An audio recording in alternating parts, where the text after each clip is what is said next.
Hello student, इस video के अंदर हम इन्वर्टिबल फंक्शन की बात करेंगे। कॉम्पोजिशन फंक्शन तो हमने देखा, तो कॉम्पोजिशन में कौन कौन से थे? एफ ओ जी, जी ओ F, F O F, G O G, ये कॉम्पोजिशन फंक्शन के टाइप्स है। अब हम बात करेंगे invertible function. Invertible function invertible कब होगा? तो ध्यान से देखो, इन्वर्टिबल फंक्शन को समझे उससे पहले एक और चीज़ मैं आपको बता दूं कि मान लो कि आपको f x is equal to x दिया हुआ है। एक फंक्शन आपको दिया हुआ है f x is equal to x. अगर मैं एक्स की वैल्यू 1 रख रहा हूँ, यहाँ पे 1, तो एक्स का आंसर भी क्या आएगा? 1। अगर मैं एक्स की वैल्यू 2 ले रहा हूँ तो भी आंसर कितना आएगा? 2। अगर मैं यहाँ पर एक्स की वैल्यू 3 ले रहा हूँ तो भी आंसर कितना आएगा? 3। यानी ध्यान से देखो, जो डोमेन है वही को डोमेन है, यानी वही रेंज है, राइट। तो डोमेन ही जब को डोमेन हो तो इस टाइप के फंक्शन को हम क्या बोलते हैं? Identity function. क्या बोलते हैं? Identity function. आइडेंटिटी फंक्शन किसको बोलेंगे? को डोमेन और रेंज दोनों एक ही है। तो ये f x is equal to x है, वो क्या है? Identity function. और आइडेंटिटी फंक्शन को आई एक्स भी लिखते हैं, ऐसे आई एक्स। ओके, तो ध्यान से देखना, ये थोड़ी एक चीज़ इन्वर्टेबल के लिए समझना जरूरी था कि आइडेंटिटी फंक्शन हम किसको बोलेंगे? जिसका डोमेन और रेंज दोनों इक्वल हो। ओके, जिसका डोमेन और रेंज दोनों इक्वल हो तो उसको हम क्या बोलेंगे? Identity function. I X denote करते हैं। अब आप ध्यान से देखना, इन्वर्टेबल फंक्शन इन्वर्टेबल होना, इसका मतलब क्या होता है?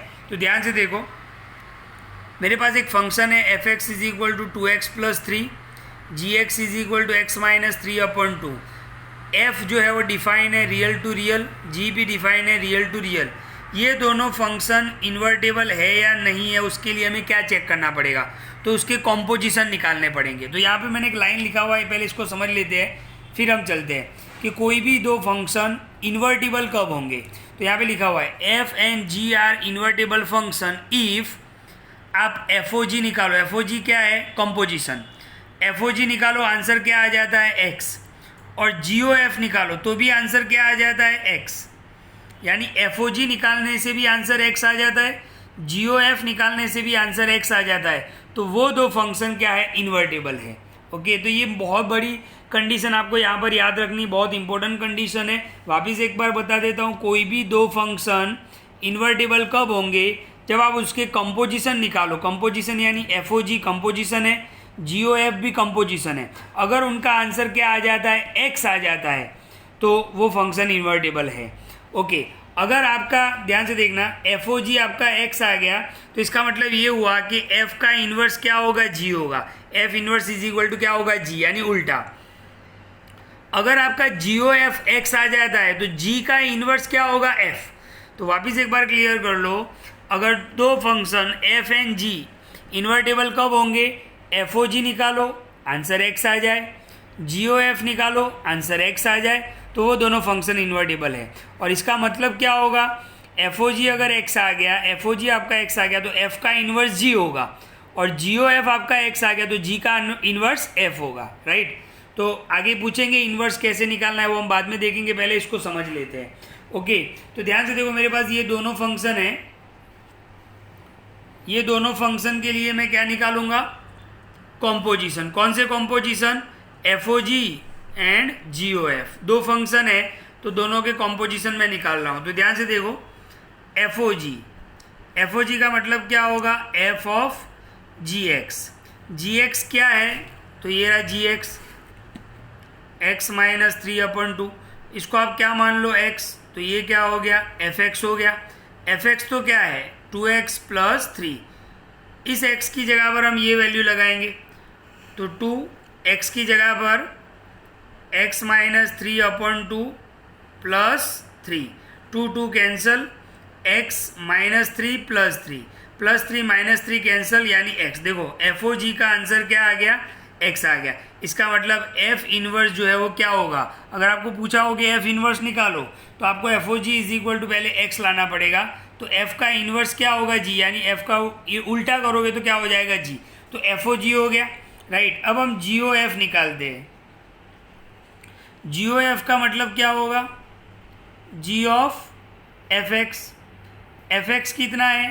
तो 2x प्लस 3 है, मैं आपको बता दूं fx कितना है 2x प्लस 3, तो ये 2x प्लस 3 इसको आप x मान लो, तो ये क्या हो गया gx हो गया। gx कितना है x माइनस 3/2, इस x की जगह पर हम ये सब्स्टिट्यूट करेंगे, तो 2x plus 3 minus 3/2, minus 3 plus 3 cancel, 2x/2, 2 cancel यानी x, तो GOF भी क्या आ गया x। आपने देखा FOG भी x आ गया, GOF भी x आ गया, इसका मतलब f and g are invertible function, invertible function होंगे। अच्छा, इन्वर्टेबल फंक्शन होना, एक और बात बता दूं कि जो फंक्शन इन्वर्टेबल होते हैं ओके, वो 1 भी होते हैं और ऑन टू भी होते हैं, यानी इन्वर्टेबल फंक्शन को ही क्या बोलते हैं, बाइजेक्टिव फंक्शन बोलते हैं।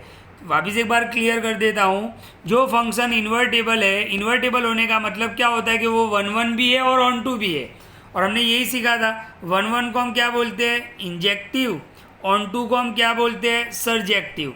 1 और ऑन टू होता है यानी इंजेक्टिव और सर्जेक्टिव होता है, तो वो फंक्शन बाइजेक्टिव होता है, यानी बाइजेक्टिव फंक्शन ही इन्वर्टेबल है और इन्वर्टेबल फंक्शन ही बाइजेक्टिबल है। तो यहाँ पर आपने देखा कि दो फंक्शन इन्वर्टेबल कब होंगे, तो इस कंडीशन को याद रखो आप ओके, कि f and g are invertible function, f और g इन्वर्टेबल कब होंगे, जब आप FOG फाइंड करते हो और x आंसर आता है, या GOF फाइंड करते हो तो भी x ही आंसर आता है, और x क्या है आइडेंटिटी फंक्शन है, x मैंने आपको बताया fx is equal to x, इसके अंदर डोमेन और रेंज क्या होती है इक्वल होती है, इसीलिए उसको आइडेंटिटी फंक्शन बोलते हैं। यानी FOG का आंसर भी x आ जाए, GOF का आंसर भी x आ जाए, तो f एंड g क्या है इन्वर्टेबल है।